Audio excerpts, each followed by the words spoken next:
Jumlah penduduk miskin di Indonesia turun merata di seluruh wilayah berdasarkan catatan terbaru Badan Pusat Statistik (BPS) per September 2025. Pada September 2025, jumlah penduduk miskin di Indonesia tersisa 23,36 juta orang. Ini merosot dibandingkan catatan per September 2024 yang jumlahnya 24,06 juta orang.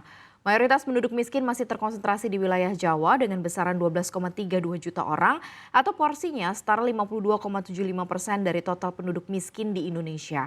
Selanjutnya di wilayah Sumatera dengan besaran 5,08 juta orang atau setara 21,74% dan di wilayah Bali serta Nusa Tenggara sebanyak 1,83 juta orang dengan porsinya 7,83%. Sementara itu jumlah penduduk miskin yang ada di Sulawesi sebanyak 1,8 juta orang dengan porsi 7,72%, Maluku dan Papua 1,45 juta orang atau setara 6,2%, dan terkecil ialah di Kalimantan hanya sebanyak 880 ribu orang atau setara 3,7%.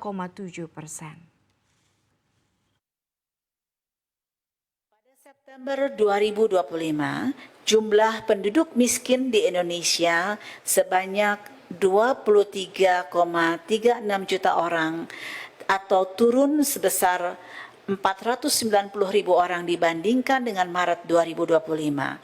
Atau secara persentase, maka tingkat kemiskinan Indonesia pada September 2025 mencapai 8,25% atau turun sebesar 0,22% basis poin dibandingkan dengan Maret 2025. Berdasarkan tren pada grafik yang Bapak Ibu lihat pada layar, sejak Maret 2023 sampai dengan September 2025, jumlah dan tingkat kemiskinan terus mengalami penurunan. Selanjutnya adalah persentase penduduk miskin di perkotaan dan pedesaan.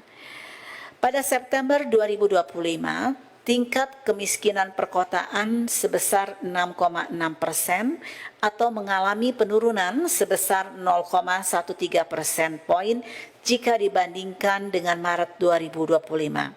Sementara itu, tingkat kemiskinan pedesaan sebesar 10,72%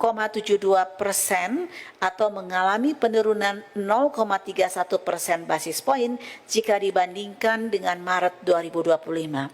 Artinya adalah bahwa tingkat kemiskinan mengalami penurunan